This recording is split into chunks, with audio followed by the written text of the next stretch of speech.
let's dive right into this explainer of MB Industries' 2022 annual report. Look, this isn't just your standard run-of-the-mill corporate summary. It's actually a deep dive into how a company survived some truly unprecedented global challenges and somehow managed to emerge even stronger. So if you want to understand how an organization navigates pure supply chain chaos and massive economic shifts to post literally record-breaking numbers, you are absolutely in the right place. Now think about the context of 2022 for a second. We were a world just barely emerging from pandemic lockdowns, desperately trying to return to some sense of normalcy, right? The chairman's address in this report actually describes the previous couple of years as humanity hunkering down against impossible odds. So this visual of an exploding tennis ball bouncing off the clay, that is MB's declaration of intent. It's their way of saying that hitting rock bottom isn't the end, it's just the foundation for bouncing back even higher. And to really anchor this whole theme of resilience, the report opens with a totally fascinating historical parallel. They bring up the legendary story of Soichiro Honda. The guy built a thriving piston ring manufacturing business entirely from scratch, finally secured these massive orders, and then his factory was completely destroyed by bombs during World War II, and whatever was left was wiped out by an earthquake shortly after. But Honda didn't quit. He literally took surplus generator parts, retrofitted them to bicycles, and eventually built a global mobility empire. I mean, that is the ultimate bounce back, and it's the exact same energy MB is channeling here.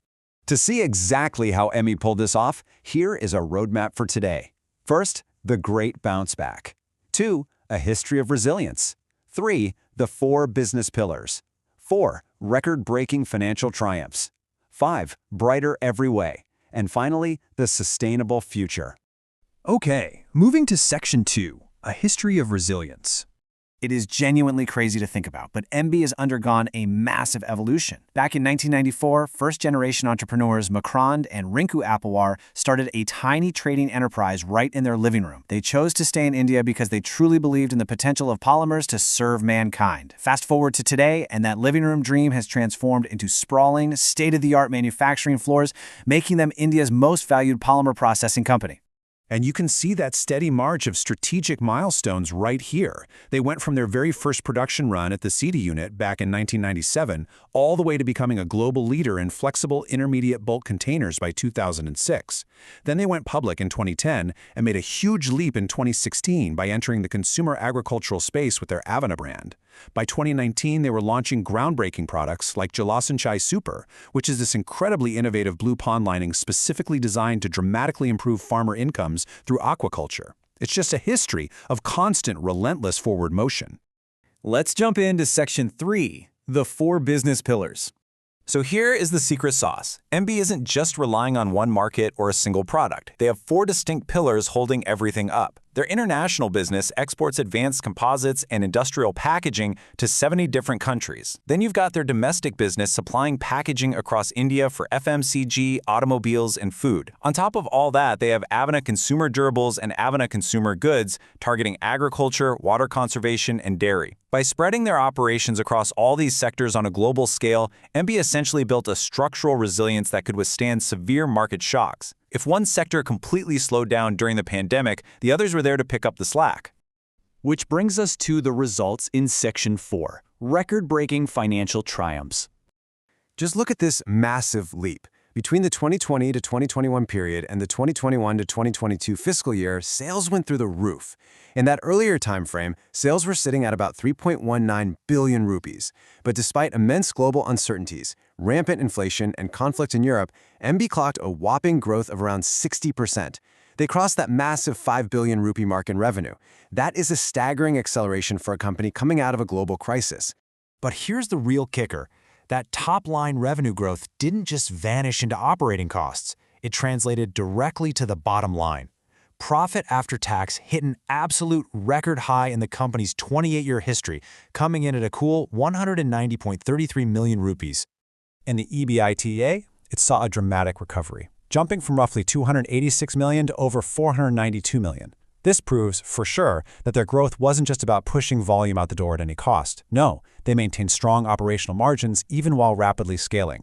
The chairman actually makes it a point to say that growth should always be sustainable and never at the expense of margins. Well, this data absolutely proves they walk the talk.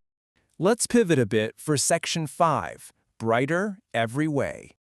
This brings us to a vision they articulate through a really beautiful, culturally resonant motif. MB uses different types of lamps to symbolize how they light the way for their various stakeholders. It's just a fantastic way to visually map out corporate values. First up, for their customers, they use the analogy of the Arabian lamp. Think of the magic of the genie. For MB, this represents the magic of thinking differently. It's all about bringing cross-category knowledge to the table, utilizing lean manufacturing, and running near Six Sigma levels of operations to fundamentally brighten their clients' businesses and add maximum value. Next, for their employees, they point to Thomas Edison's humble table lamp. This is a huge nod to the hard work and toil that working-class individuals put in every single day. MB uses this to reflect their human resource policies. Basically, policies designed to encourage independent, creative thinking, foster an entrepreneurial spirit, and genuinely support the hard work of their team as they build a better lifestyle.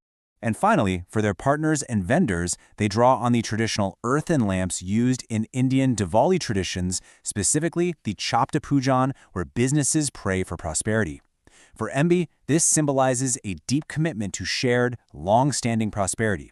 They pull this off by maintaining total transparency in their dealings and implementing highly automated, modern ERP systems for their buying processes. It essentially ensures that their partners grow right alongside them. And that leads us to our final section, the sustainable future. Look, sustainability isn't just a corporate buzzword anymore. It is a strict regulatory reality. The global landscape is shifting so rapidly right now. The United Kingdom actually became the first country to impose a strict, newly postulated tax on plastic packaging.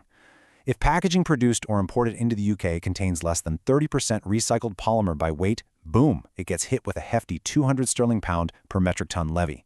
This is a total game changer for the entire global supply chain. So, what does a resilient company like MB do? They adapt instantly.